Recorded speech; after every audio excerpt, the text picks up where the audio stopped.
back with a Lakers fast break. It's Gerald Glassford. Thanks so much again for joining us. Some NBA observations. And if you're a member, you got to see this first, but everybody will be able to get a chance to see it in soon measure. But if you want to see videos that we're going to put out there sometimes in advance, go ahead and catch us on the membership for just $2.99 a month, along with emojis, badges, and more. But make sure you like and subscribe to get the latest notification on when we go live on the air with the latest Lakers Fast Break podcast. But I couldn't have some good NBA observations without someone who's been on the show several times, who is absolutely one of the best go-tos I get for the NBA. He's still stinging from a close loss for one of his two teams that he follows closely on Christmas Day to the Lakers. It is, of course, the Legend 350 from I Got Next Sports Media. Legend, happy holidays. I hope your Christmas was absolutely a great one for you, my friend. Yep, same to you, Gerald. It was a wonderful Christmas, good being with the family and friends, and hope you had a great time with your family as well for the holidays. I had to spend mine with Joe Soro, Magic Man, Mark AK Xbox, and our Ravage crowd, which was actually a good time, except for those that said, right at the beginning of tip-off, oh, the Lakers are going to get beat by 30. Oh, the Lakers are going to get beat tonight, beat down. Oh, it's going to be rout. Oh, like tip-off is just about to start. I'm like, give me a break. First quarter. Oh, Lakers are going to be down by 30. Going to get beat by 30. Oh, AD's gone. Oh, we're done. It's over. That's all I heard for the first quarter. Was just like, Gotta have confidence. They don't. And I can't say I blame them, because of the fact that the Lakers, like the Golden State Warriors, are in that mix and went from 5 to 12, where it's just a couple wins in the right direction and a couple losses in the wrong direction totally changes a fans' outlook on this team. Like right now, the Lakers, as we talk, they're sixth place because they won against Golden State. They've won 405. Things are looking rosy, but what happens if they get a couple losses? They're right back down on the food chain once again, because all those teams are so congested right there in the Western Conference. One team I did want to talk about is a team that you're very close to, and that's the Golden State Warriors. And with the Golden State Warriors, my friend, they have reached the high of highs when they were actually leading the Western Conference for a short period of time.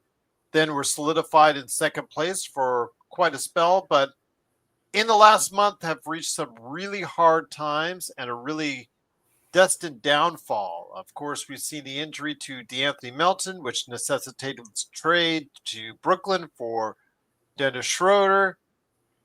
Your thoughts, my friend? What is going wrong in Golden State? First thing I would say, we gotta make some trades. We gotta make some moves. Dennis Schroeder was a good pickup, but still don't answer some questions we need. I can definitely say we need another starter.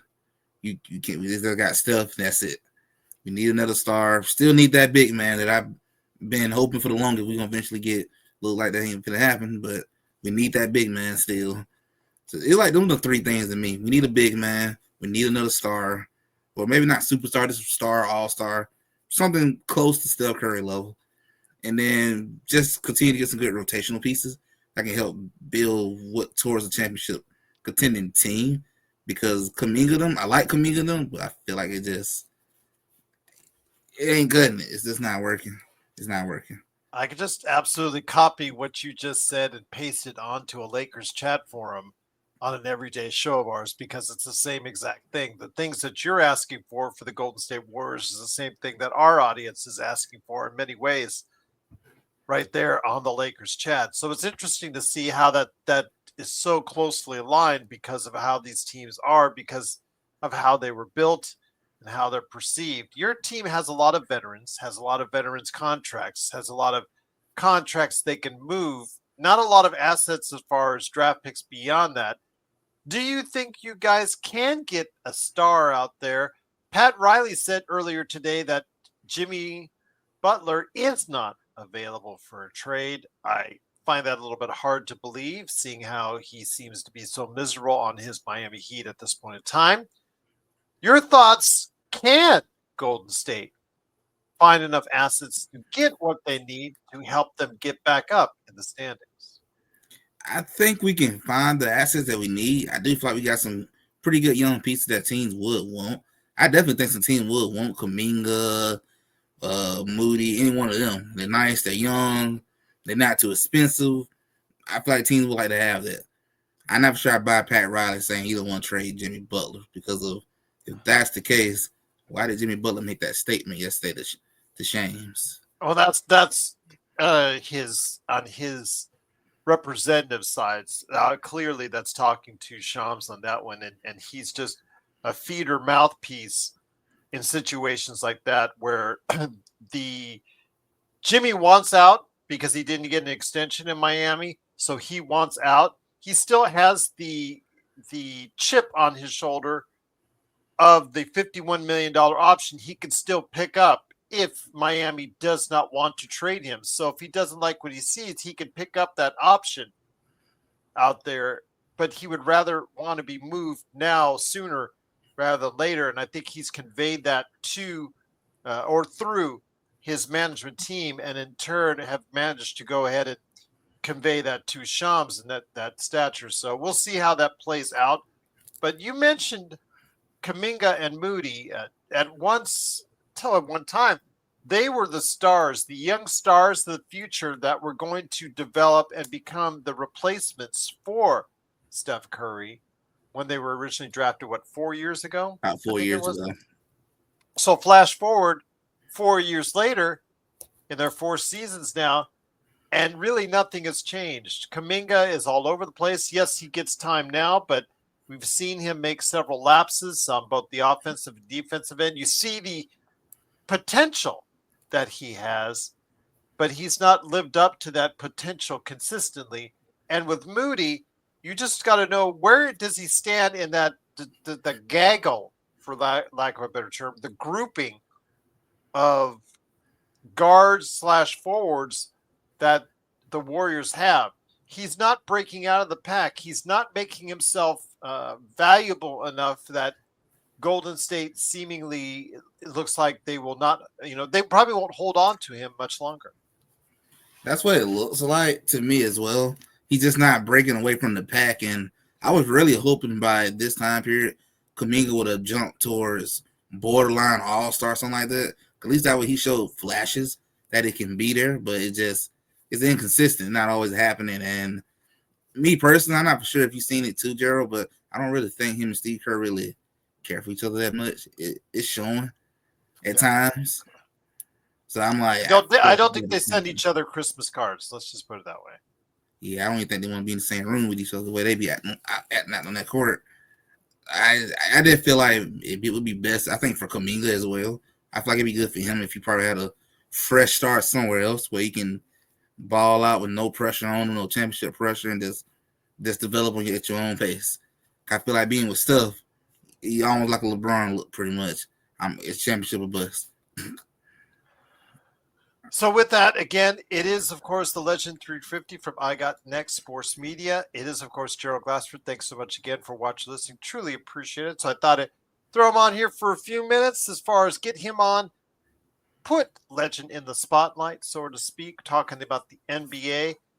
The other favorite team, before we go on as far as the rest of the NBA, the other team obviously you love so much was a team that you saw against the Lakers the other day, which you told us a lot about, which is the Atlanta Hawks. Atlanta right now having the kind of season a lot of people expected them to have, up and down, up and down. But in the Eastern Conference, that puts them about 7th. I mean, they have the same record virtually as your Golden State Warriors as well, yet they're a little bit higher seeding, which tells you just exactly how bad the bottom end or even the middle of the Eastern Conference truly is. But with Atlanta, yes, there is Trae Young, and he's still having a great season. But with Atlanta, it's all about the developing stars on that team, including Risa Shea, of course, Jalen Johnson. Your thoughts on where the Atlanta Hawks are going? Are they about where you perceive them to be?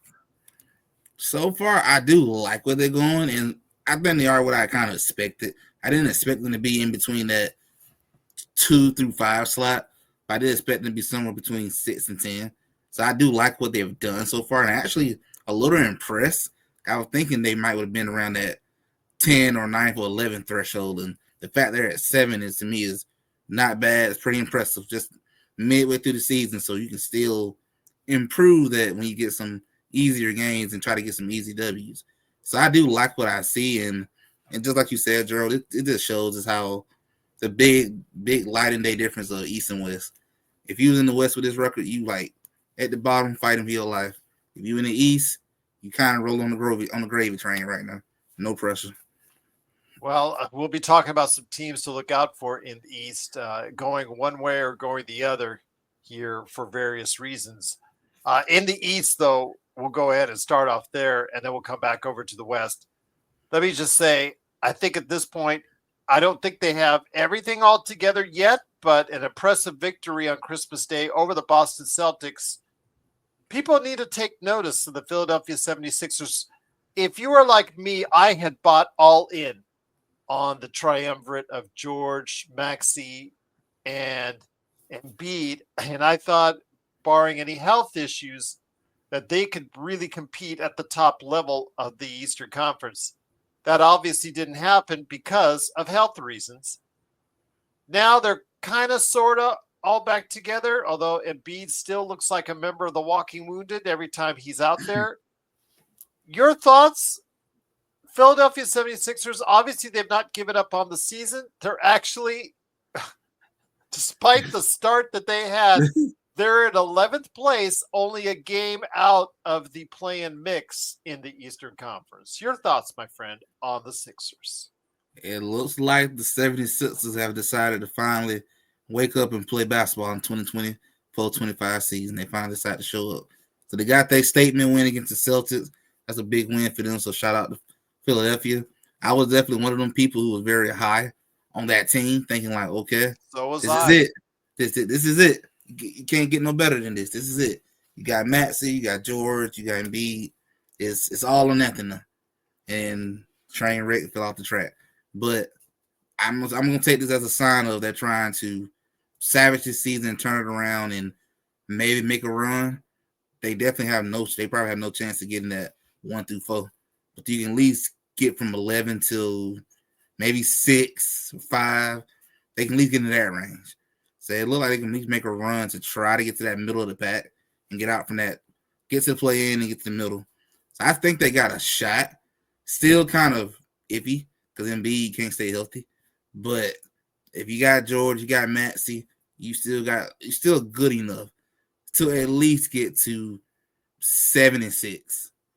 So I think they should get into the play-in part. I think they should get beyond it if they can stay as a decent family over there. Stay out the news about issues going on and Embiid somehow, some way just play for me some, man.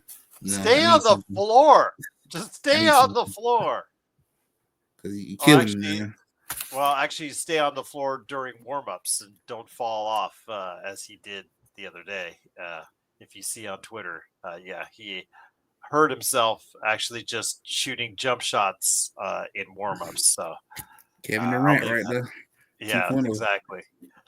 But again, I think the Sixers still have a chance, like you said, to get up to maybe a 7th or a 6th spot before the end of the season. So we'll see how far this goes. But that means some teams are going to have to start falling down. And man, I wish I had Alfred here because he could talk more at length about the troubles for the Orlando Magic. They're still 19-13, but without their top 2 players, times have been tough. They've won only 4 out of their last 10. They did lose earlier, as we're talking about this, to Miami.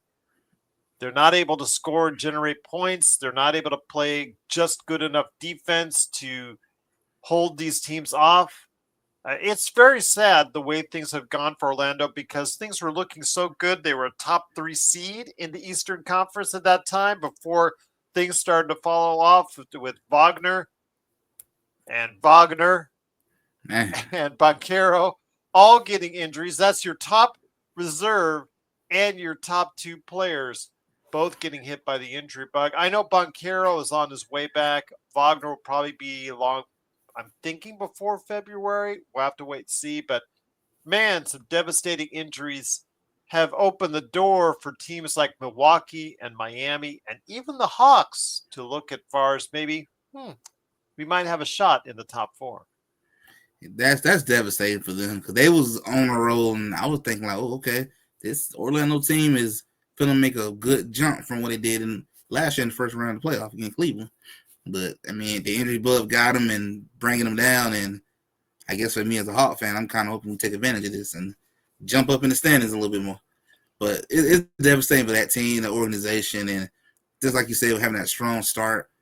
I'm not for sure how can they make it until Pablo get back. Can you hold on? It looking like you gonna slide a good little bit toward that 10 and 11 slide. The way you gonna keep sliding now, but they got time to figure out how to survive till they get back. We will definitely see what happens to Orlando and the rest of the Eastern Conference. I do want to make mention that Indiana has found a little bit of life, winning 6 out of the last 10. So maybe Indiana finally has found some of their mojo back that carried them throughout the playoffs. But we'll see how that matriculates out. Chicago and Detroit. Detroit has their victory over the Lakers that they had this week, but can they parlay it? That young team, for the most part, into more consistency going forward. We'll see what happens there. And Chicago. Is Chicago going to be broken up? That's something of a great speculation with Vucevic. Of course, Levine being the top two targets among trade talk, if you can, even though it's going to be a lot harder to make trades under this current CBA, but we'll see what happens there as well. In the Western Conference, right now it just seems like OKC is just cruising. I know that they were humiliated in that NBA Cup game. It was supposed to be a prime spotlight for them, but Giannis has been able to, obviously perform at a high level, and with that, he got OKC Thunder maybe showing some maybe some things there that need to be noted for playoff time. But Houston is a team I wanted to talk to you about. I mean, the Memphis Grizzlies coming back. I know a lot of people were like, I weren't sure where to place them. I knew they're going to be a lot better than they were last year because they were the New Orleans Pelicans of last year with all the injuries that they had, but I didn't know where to really place them. But if you'd have told me that the upstart Houston Rockets, who did so well just to get to break even point last year, would take that next step into second place to Western Conference, I thought you were kidding, man. Yeah, I definitely didn't see the Houston Rockets doing what they're doing this season. That to me is just the power of that coach they got right now. I think that was one of the best decisions that franchise made, was getting him. Ime Udoka, yes. I think that was a major turnaround for that franchise. And then just getting them veteran pieces and even including Buddy who's embarrassing himself in Memphis. It wasn't a bad pickup for them.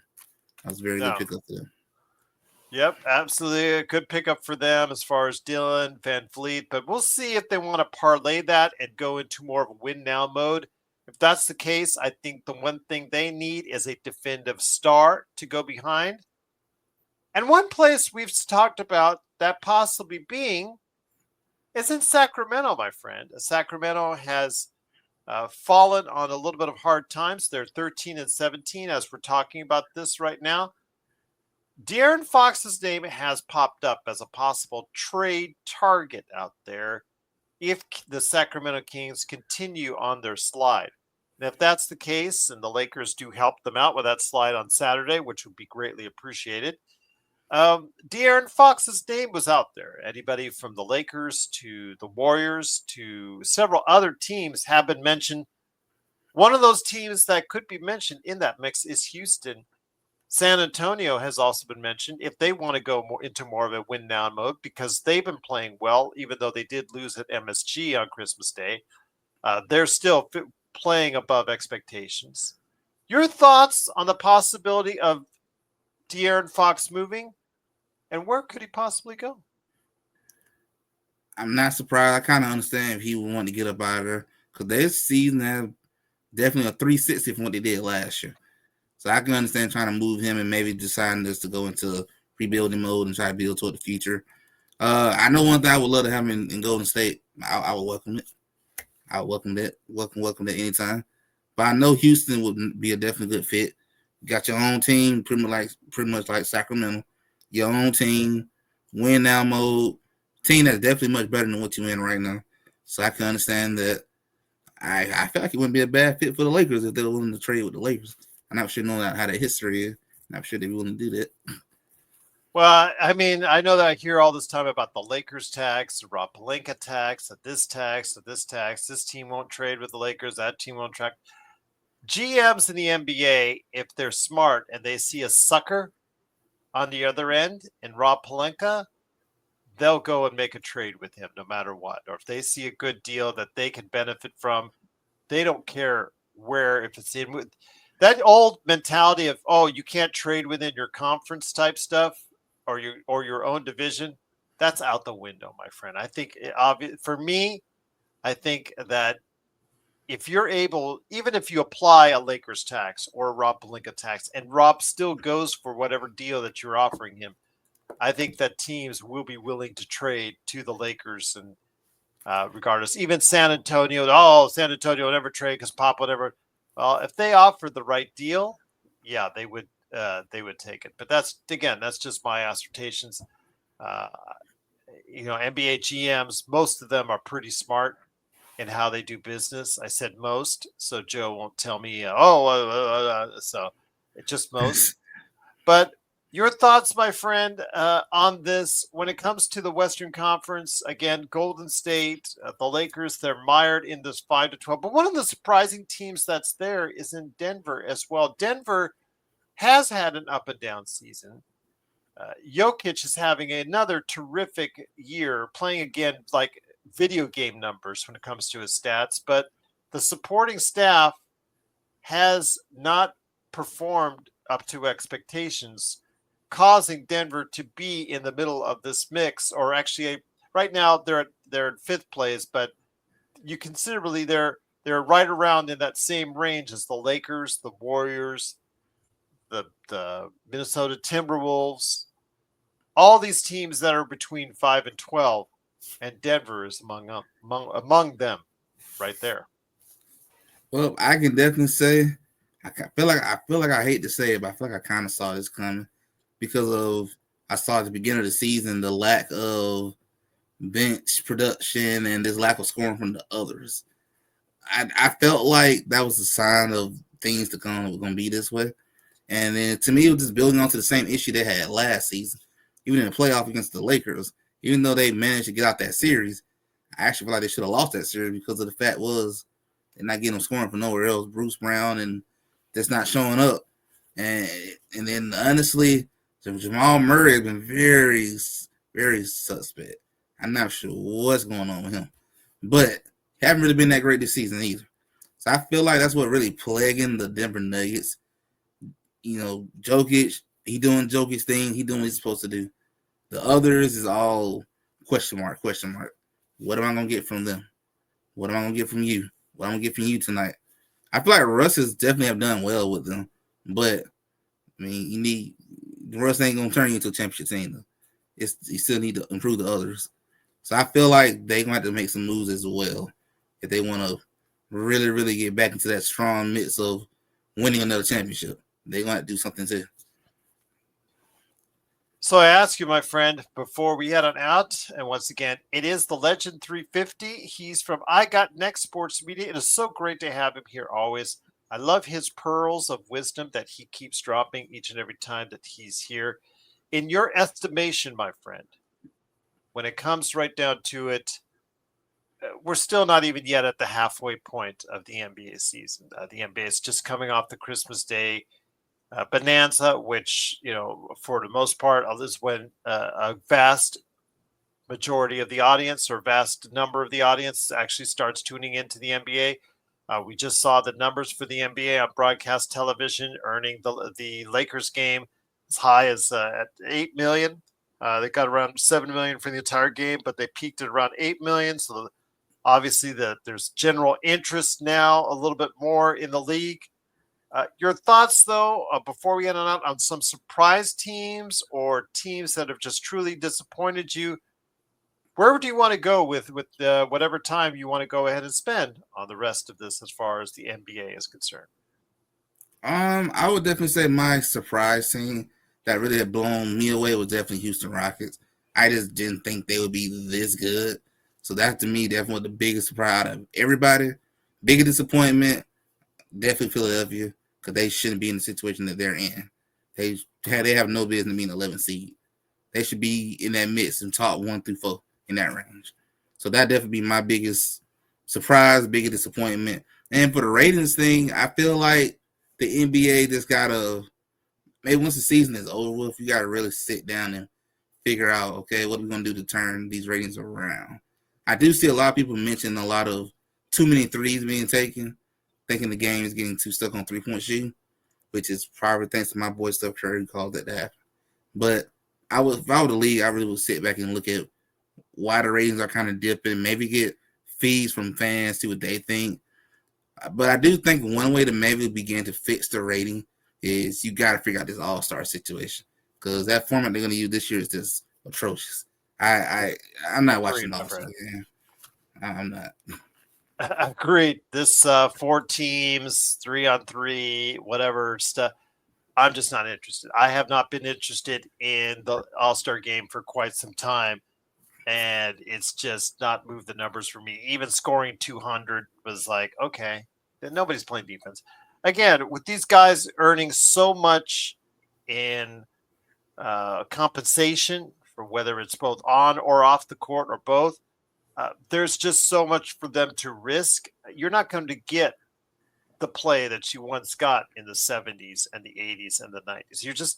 It's just not going to happen. And no matter what way you try to shake it up, it's just an understanding that these guys are not going to go ahead and do what you want them to do anymore. It's just as long as you have these exorbitant salaries that they need to protect, then obviously it's what's going to prioritize from them being truly competitive in the All-Star game.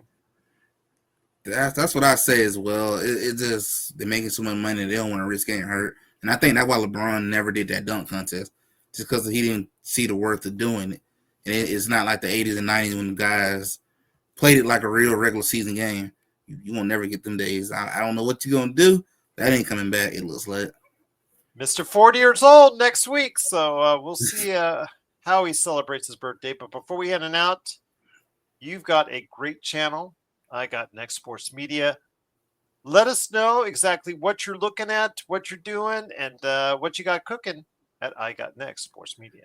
Well, I know I've been kind of on a hiatus the last couple of weeks because I know I'm busy with school and with my kids who I teach, making sure they're ready for their state testing. But now that I got some downtime, I'm definitely finna do a little video I'm finna work on tonight talking about the painful loss of yesterday. That painful. Thanks a lot, AR. But that still hurts me when I look at that. Well, you did get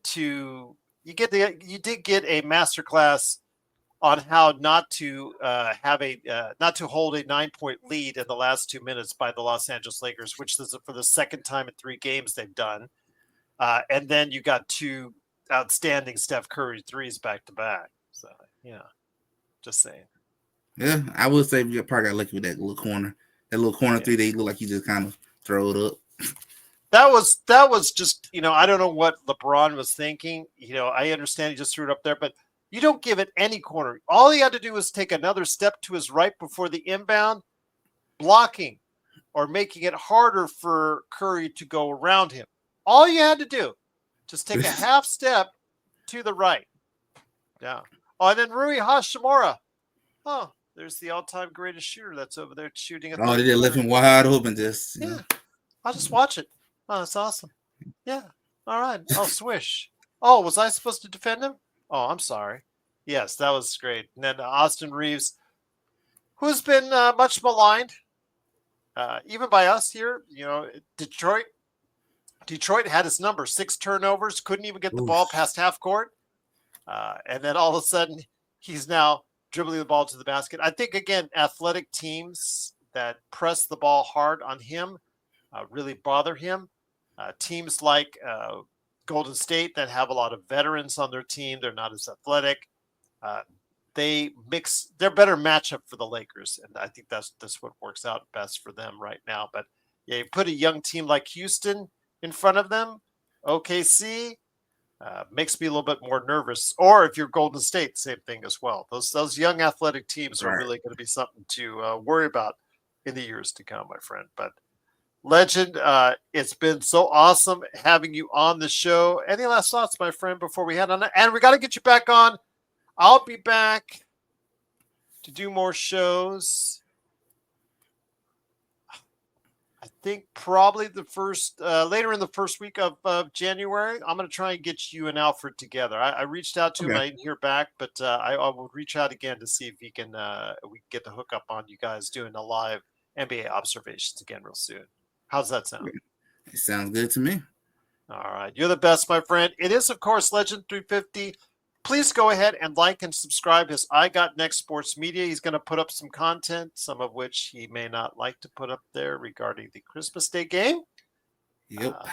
Courtesy of the Lakers, courtesy of AR. But again, we'll see what happens. I always appreciate his insight. He is terrific in the chat, and he's also terrific for us here. Please go ahead and like and subscribe. I Got Next Sports Media. It is Legend 350. You're the best, my friend. Wishing you continued success in the new year.